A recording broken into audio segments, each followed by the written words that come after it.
In this video, I'm going to be showing you how you can make a YouTube short from an existing video.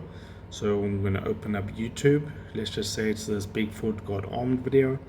I'm going to tap onto the video, and then over here you'll see a remix button. Okay, that'll allow you to make this YouTube video into a short. So if you click on remix, what you can do is use a segment of the video.